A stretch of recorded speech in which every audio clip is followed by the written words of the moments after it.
Paalam, Konde.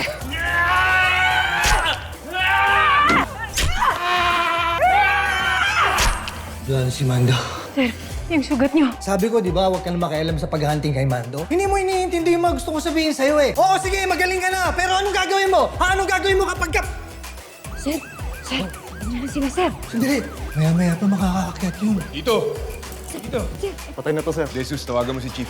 Eh, kamusta naman si Mando? Inamin ba niya kung sino yung walang yang nagpataka sa kanya sa kulungan? Walang nakuha ang information sa kanya. Ang mahalaga, ligtas ng kapatid mo at nasa ospital ngayon. Bobby, pinapunta ako ni Dad dito to check up on you. Okay lang ako. Bobby! Sir, bakit kayo lumabas? Kulit-kulit mo talaga, no? Pasensya ka na. Baka kung anong mangyari sa'yo. Hindi ko kaya yun. Kaya kung okay lang sana, pwede ba tayo magsimula ulit? Please.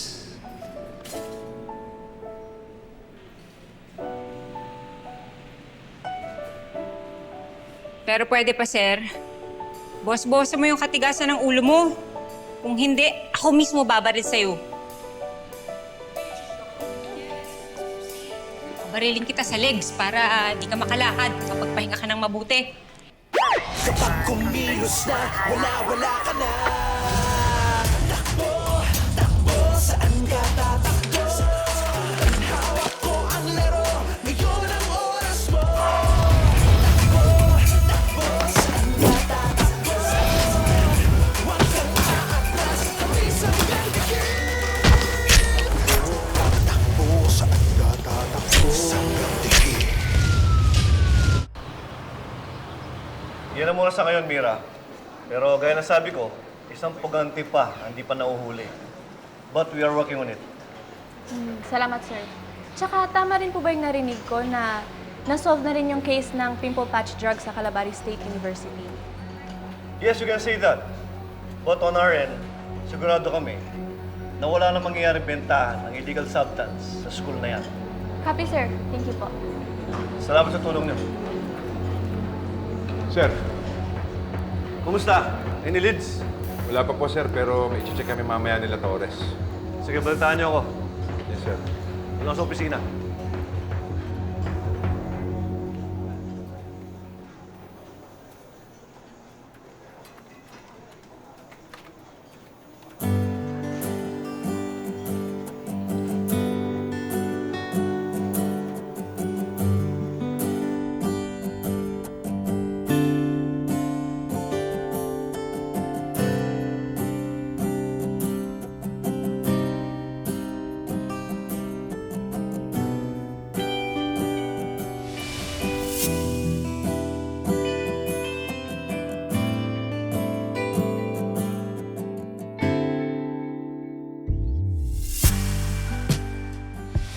Pwede ba tayo magsimula ulit?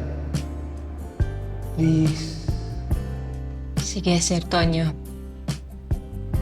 Fresh start.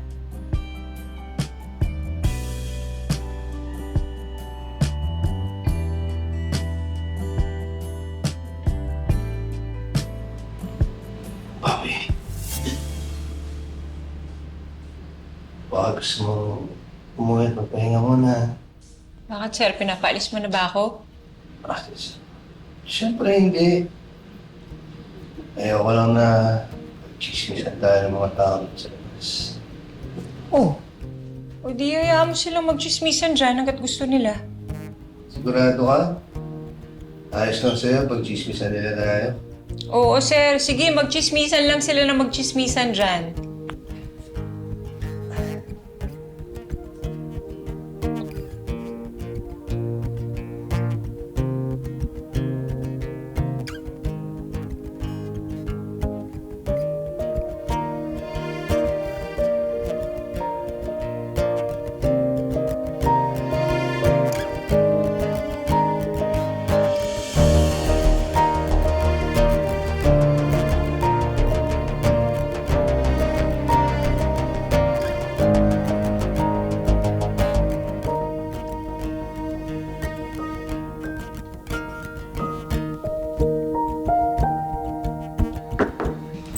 Tonyo?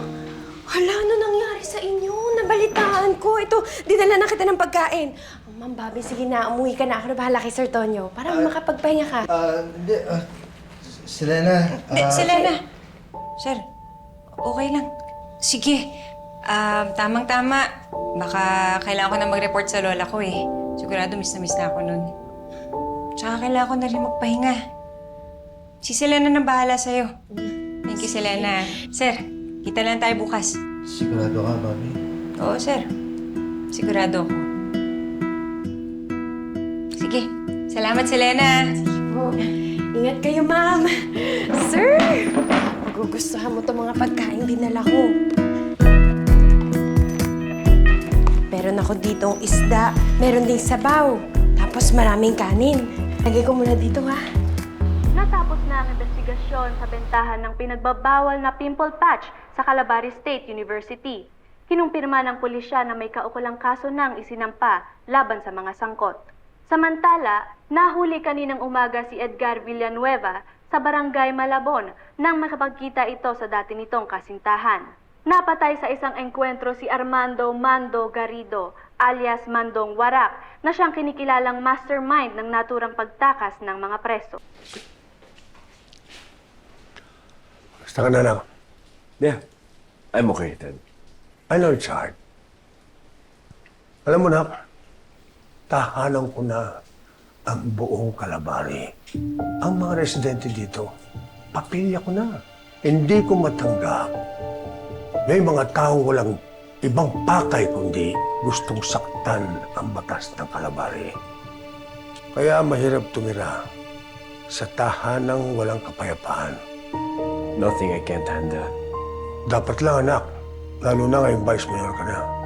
Ano, anak, I'm glad na nahuli na ang supplier ng drugs sa eskwela ni Faye. But imagine, dun pa sa eskwela ni Faye, nahuli ang mga supplier na yan. My God, alam mo, hindi tayo titigil. Marami pang taong mga halangang bituka dito sa Calabari. Isa-isay natin sila na. Yes, Dad.